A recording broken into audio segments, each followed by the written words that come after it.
زندگی میں وہ ٹائم ہوتا ہے، اور پردیس میں رہنے والا اپنی زندگی دے کر پیسہ کماتا ہے، اور جب پیسہ آ جاتا ہے زندگی نہیں رہتی۔ آپ کے ماں باپ نہیں رہتے، آپ کے بچوں کا بچپن نہیں رہتا، آپ کی بیوی بوڑھی ہو جاتی ہے، آپ کے دوست یار آپ سے جدا ہو جاتے ہیں، آپ اپنا علاقہ، خوشی غمی سب چیزوں سے دور ہو جاتے ہیں۔ آپ کی زندگی صرف ایک پیسہ کمانے والی مشین، بلکہ اے ٹی ایم مشین بن کے رہ جاتی ہے۔ آپ مہینے کے مہینے اس سے پیسے نکالتے ہیں اور گھر بھیج دیتے ہیں، یہ آپ کی زندگی ہے۔ پردیسی بندہ جب ایک دو سال بعد گھر واپس جاتا ہے تو اسے سب کی شکلیں تبدیل ملتی ہیں، بچے بڑے ہو گئے ہوتے ہیں، جو جوان ہیں وہ بوڑھے ہو گئے ہوتے ہیں، اور اس سے بڑا ظلم کیا ہوگا کہ وہ جب واپس آتا ہے ملک سے، آتے ٹائم گھر والوں کو کہتا ہے اچھا میں چلتا ہوں، 2 سال بعد فلاں مہینے میں آؤں گا۔ اس سے بڑی زیادتی اور کیا ہو سکتی ہے؟ اتنا مجبور ہے کہ 2 سال بعد اس کو آنا ہے، وہ اپنی مرضی سے آ جا بھی نہیں سکتا۔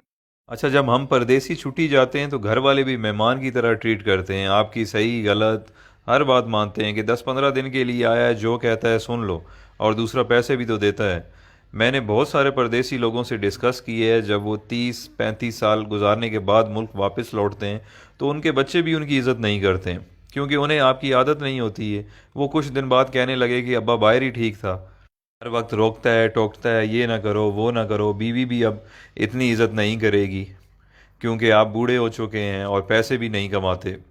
یہ ساری چیزیں اتنی جلدی آپ کو ہضم نہیں ہوں گی، کیونکہ جب آپ پردیس سے آتے تھے تو آپ کو منسٹر جیسا پروٹوکول ملتا تھا، جو اب واپس آنے پر نہیں ملے گا۔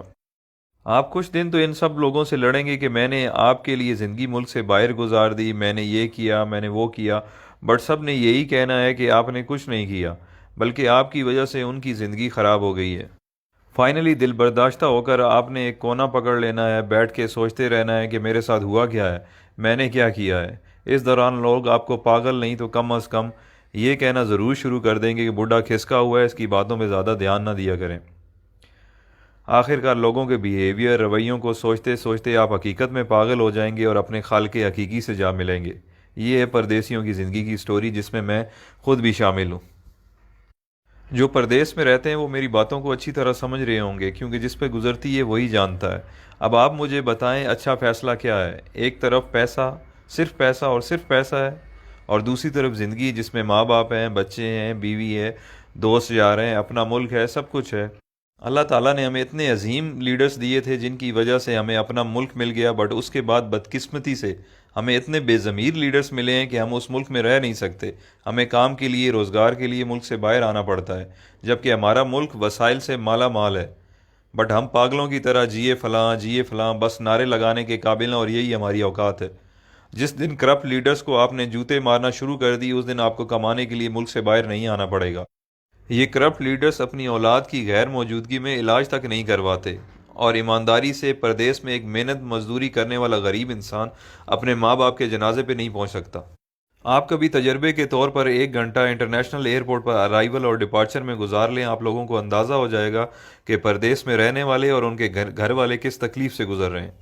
یہ ساری باتیں کرنے کا مقصد ہرگز یہ نہیں ہے کہ میرے پردیسی بھائی آج ہی نوکری چھوڑ دیں اور اپنے ملک واپس چلے جائیں۔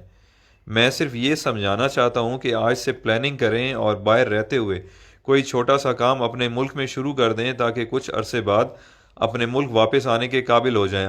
کہ اتنے وسائل ہو جائیں کہ آپ واپس آ جائیں، کیونکہ 30 سال بعد بھی آپ کو پاکستان واپس جا کر کوئی نہ کوئی کام کرنا پڑے گا گزارا کرنے کے لیے۔ تو آج سے کیوں نہ شروع کیا جائے؟ سب سے اہم چیز جو ہے وہ ہے آپ کی ڈائریکشن۔ فار ایگزامپل، آپ پنڈی کی طرف منہ کر کے چلنا شروع کر دیں اور آپ کی خواہش کراچی پہنچنے کی ہو، آپ جتنی بھی جان مار لیں آپ نہیں پہنچ پائیں گے، کیونکہ آپ کی ڈائریکشن غلط ہے۔ تو سفر شروع کرنے سے پہلے اپنی ڈائریکشن درست کریں۔ آپ جیسا سوچیں گے، جیسا چاہیں گے، اللہ تعالیٰ اسی سے آپ کو نوازے گا۔ تو بڑا سوچیں، بڑا خواب دیکھیں۔ جب دینے والے نے کوئی حد، کوئی پابندی نہیں لگائی تو ہم خود کو کیوں لمیٹڈ کریں؟ بزنس ہو، ایجوکیشن ہو یا نوکری ہو، سکسیس آپ کو اس فیلڈ میں مل جائے گی، بٹ دیکھنا یہ ہے کہ جس کی جستجو آپ کر رہے ہیں یا جو خواب آپ دیکھ رہے ہیں اس کی اہمیت، ویلیو کیا ہے۔ اگر آپ کی خواہش پڑھ لکھ کر سرکاری نوکری کرنا یا ٹائی والی نوکری حاصل کرنا جسے آپ وائٹ کالر کہتے ہیں، یا آپ بزنس اس پرپس کے لیے کر رہے ہیں کہ چلو سکون ہوگا، کچھ کام نہیں کرنا پڑے گا، تو بھائی آپ کے خواب بہت چھوٹے ہیں۔ دنیا میں بہت کچھ ہے۔ کام ایسا سلیکٹ کریں کہ اگر آپ منزل پر پہنچ جائیں تو آپ اپنے اور اپنے گھر والوں کے ساتھ ساتھ خاندان، محلے، گاؤں، شہر اور معاشرے کے لیے فائدہ مند